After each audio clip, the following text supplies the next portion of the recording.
Hey guys, my name is David. I am a recovery coach for addictions and behaviors.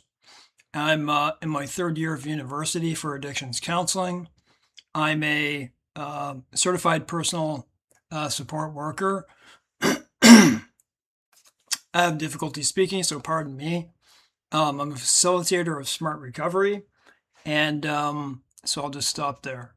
So if anyone's interested in recovery coaching, I will leave my contact details. I'll leave you my email in the description box. What I want to speak about today is a super important topic, and I can understand that this is one video where I don't really know how to approach the beginning, because people these days, because of so much information, because of a lot of information that we get from the internet, become easily offended at believing in something, that faith, or that there's a God in this world. And so studies, you can look at any given study. Does God, does believing, let's just put it this way, does believing in something, does having an awakening in your spirit, in your soul, can this help you recover from addiction recovery, substance abuse recovery? Can it also help you recover from troublesome behaviors that are addictive as well, right? Pornography, we live in a time where it's everywhere, it's acceptable. And there's other behaviors that go along with that as well that are, very similar to addictive behaviors. They, affecting the same part of the brain, implementing many of the same behaviors. So the reason I came up with this idea to do this is for multiple reasons. I was to do a research paper, which I've finished, in my current topics in addictions counseling. They gave me a chance to pick any subject and they approve it or not. It was approved, and so I did the study, and what I found does not surprise me at all. Now, I will disclose to you that I studied the Bible myself. I believe in God, but I don't want to force anything upon people. That is, unless they want to hear what I know. You may be from a different religion, so I don't want to make someone uncomfortable in that manner. But yes, I do believe in God. So, and what I mean about this, the last thing I want to do is make this about like this video solely on God, because it's important for you to get better and to not feel like you're being brainwashed or something like that, and I can understand that.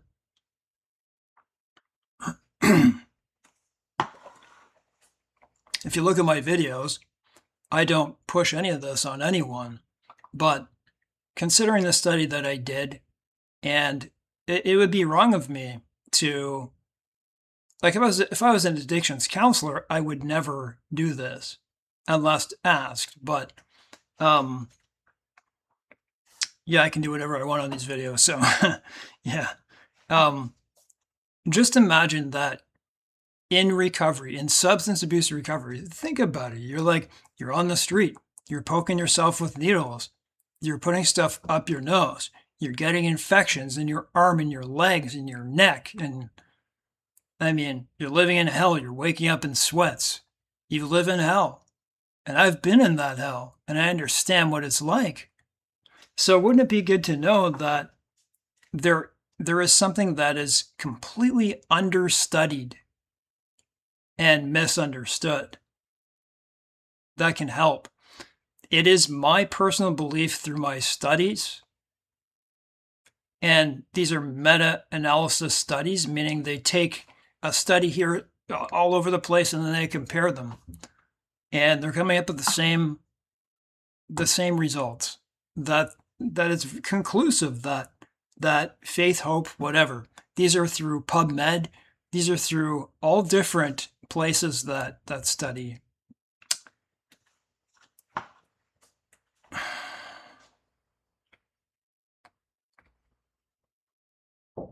I believe from objective, objective from what I've seen of all the different methods that people use in addiction recovery of all types, that this is one that is completely understudied. And the thing is, when we speak about science is the scientific method where you come up with a hypothesis, you test it and retest it, and you need objective evidence.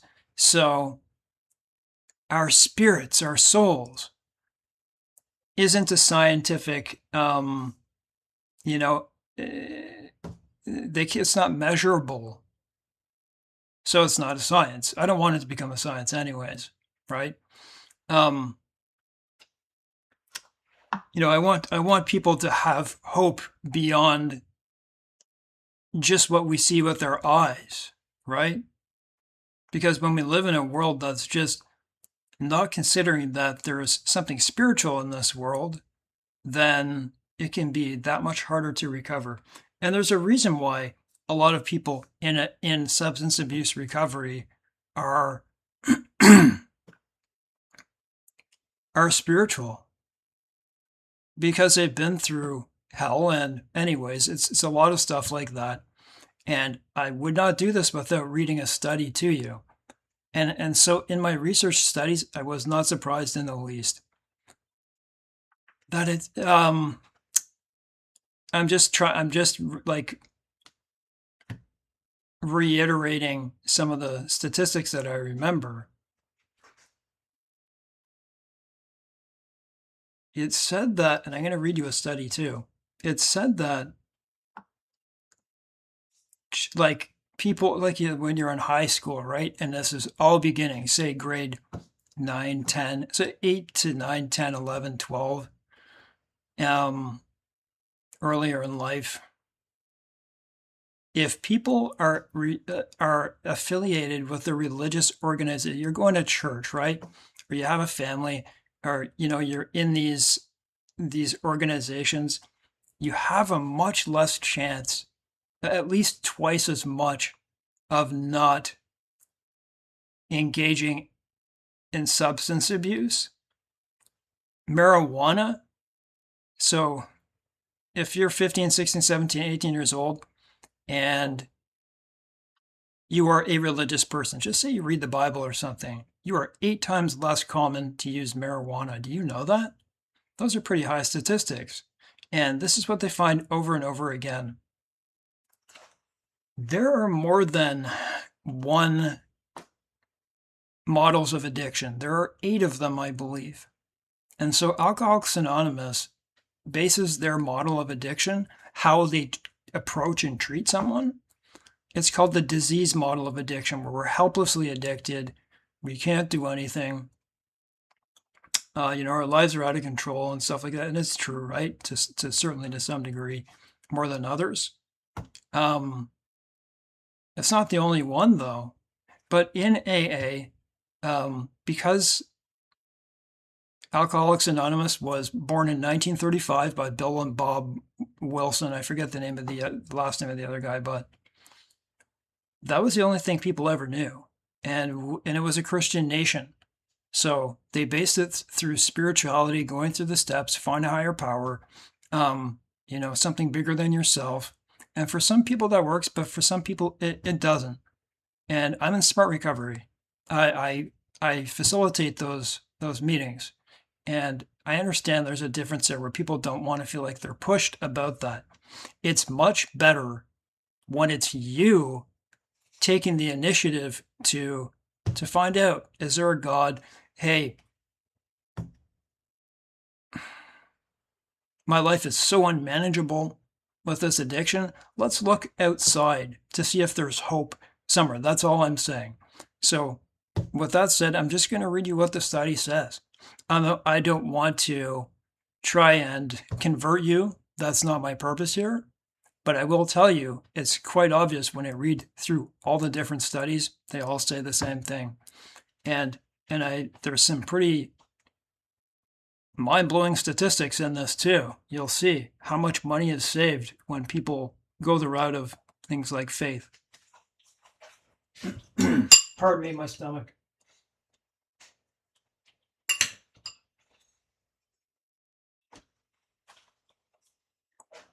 I have an abdominal disorder, so I have to eat as I speak. My stomach hurts while I go along. So let's read a study.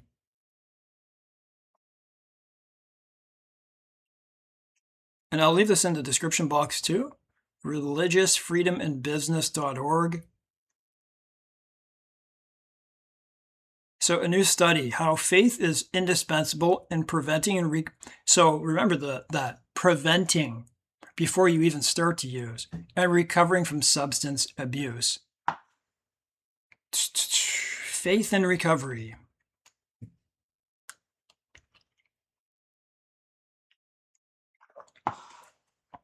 This video could save your life. Faith and recovery. Key findings. Faith reduces the risk, helps long-term recovery, provides $316 billion annually in savings to the United States economy, and saves lives. I'm Canadian, but, So the authors warn that declining religiousness is a national health concern. Absolutely. My studies show that because of the decline in 1998, only 13% of people in the United States didn't believe in something. 1998. 2017, it was 30%. 1 in 3 people didn't believe in anything. That's huge. And what happened in that time is the question. The internet. I'm 47 years old, so I was the last generation, Generation X, right at the end of Generation X, that I was born, to have lived a full life without the internet, and it was good. And so a lot of technology came afterwards, and I believe that is the responsible, direct response for the decline.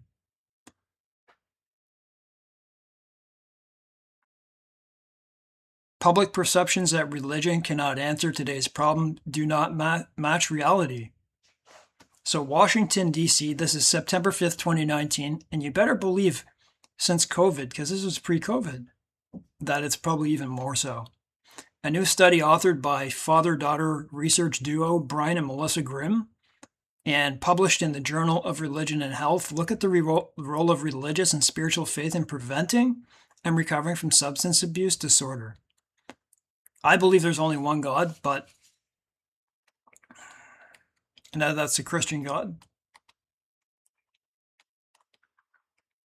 So, a faith count study, belief, behavior, and belonging, how faith is indispensable in preventing and recovering from substance abuse. This study reviews the voluminous, empirical means objective, means it's true. It means it can be proven, evidence on faith's contribution to preventing people from falling victim to substance abuse and helping them to recover from it, right? So the whole goal is to prevent people from it in the first place, but with all this technology, it's very tough. So 73%, sorry, I got itchy nose just on the inside. 73% of all substance treatment programs have a faith component, as typified by 12-step programs pioneered by Alcoholics Anonymous. Now, a lot of people don't like those, okay, because they feel like they're being pushed on them, and I agree with that. But if it agrees with you, then all the better. 84% of studies find that faith reduces drug abuse risk. So if you're reading your text, right? If you're affiliated with friends who are not doing that and say you both believe in God, your chance goes way down before you even have a chance to do something. 86% of studies find that faith reduces alcohol abuse risk. 86% of studies. Up to 82% of clients who experience a spiritual awakening during substance abuse, treatment and recovery were completely abstinent at a 1-year follow-up, compared with 55% of non-spiritually awake. Guys, you see the discrepancy in that number. That's like almost 30% higher. And these are repeat studies, so they are using the scientific method to prove it. So, I read this. I said this to you. This is, I'll read it again. National health concern. Americans simultaneously identifying with religion are less and suffering from substance abuse more. 20 million Americans suffer from substance abuse disorder. I read in PubMed yesterday that it was 30 million. So in 1998, 13.7% were not religiously affiliated. 29% in 2017, so 19 years later, that went way up. That more than doubled. In the same year, 1998, what is that? Per 100,000 people in 1998, 6 people died. Take 100,000 people in any given... Take 100,000 people, 6 of those would die by drug-related causes.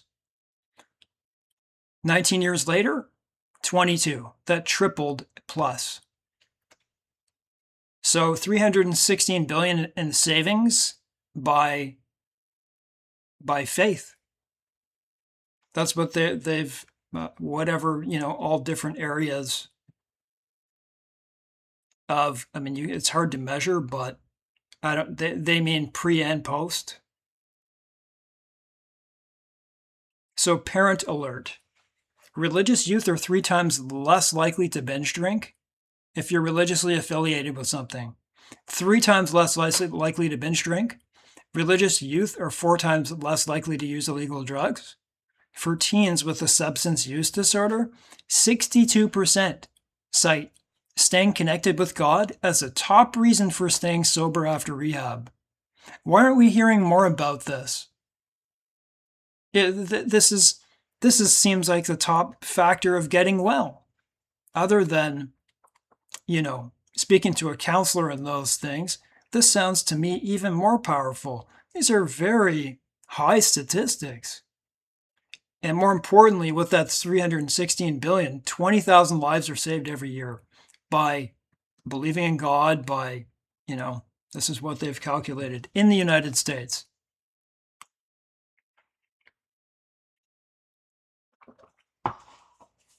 So the faith factor. Extensive evidence-based research on addiction shows that the efficacy of faith includes not only the behaviors people engage in or don't engage in because of their faith and the support people find in belonging to faith communities, but people's religious and spiritual beliefs themselves.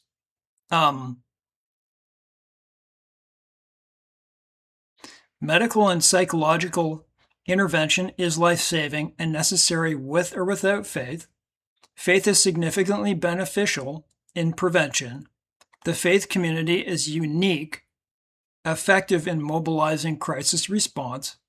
Faith communities offer ongoing emotional and social support. Faith is significantly beneficial in long-term recovery.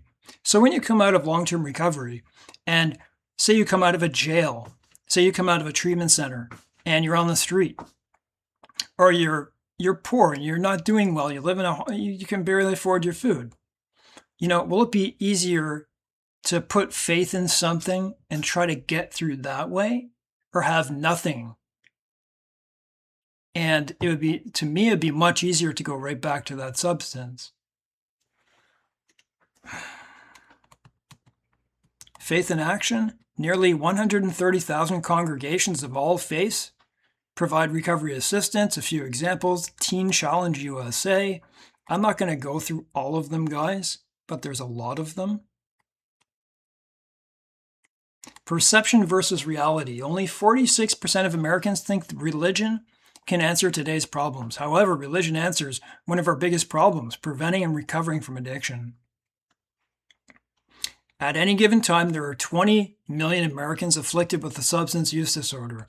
And tragically, each year, about 160,000 die from alcohol and drug-related deaths. However, as we head further into National Recovery Month, as one of the most effective tools to prevent and recovery addiction is overlooked, faith. The most effective tools, one of, I believe it is. And when it comes to long-term recovery, faith-based programs are a driving force. I say that not because of my own beliefs. I say that because of what I'm reading. To view the full report, click here. The study found that 73% of substance abuse treatment programs incorporate spiritual components such as the 12-step programs, and congregations, through their supportive recovery programs, provide $316 billion in savings to the U.S. economy every year, the study shows. That's a lot of money. I think they said it cost over $1 trillion. This is just what I remember, and cost related to addiction. Can you imagine the money they would save? But it's a revolving door of medications and big pharma. So belief, behavior, and belonging, how faith is indispensable in preventing and recovering from substance abuse, is the second in a series. Okay, I don't want to read that.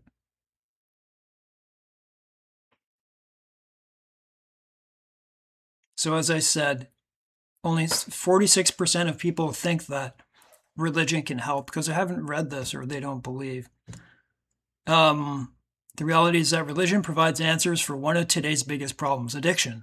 Part of the misperception revealed by a Gallup survey is that fewer people are affiliated with religion. So naturally, right? If you don't know what it is and you're in it, how are you going to be able to tell people? Resulting in less experience with faith and its positive impacts. Indeed, the study concludes that the decline in religious affiliation presents a growing national health concern because the growth of disaffiliation is concentrated among millennials and young adults, who are also the highest percentage of any group to have a substance use disorder. So the young ones. In a sense, the antidote is being rejected by the very people who need it most. The people who are rejecting it are the ones who need it most. Because, like I said, we live in a time where there's too much conflicting stuff going around about what religion is and what God is. And, you and I each have to decide for ourselves. The study looked at various data to see if there's any connection between religiosity, listen, that's just a word, and recovery. And what it found was remarkable. Those with strong religious beliefs are as much as 8 times less likely to use illegal drugs and as much as 5 times less likely to binge drink. Nearly 90% of studies find that faith reduces alcohol abuse risk, and 84% of studies show faith reduces drug abuse risk, according to Dr. Grimm's research. Dr. Grimm. While less than 2% showed that religion contributes to substance use disorders. Now, if you're in a place where people are forcing on you and you've had bad experiences, don't blame that on God, blame that on man. Pardon me.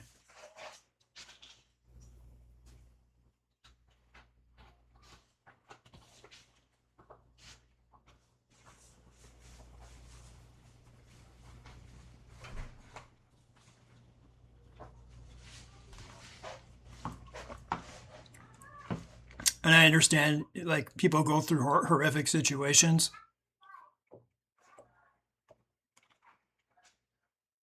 It's clear that religion and spirituality with the study refers to collectively as faith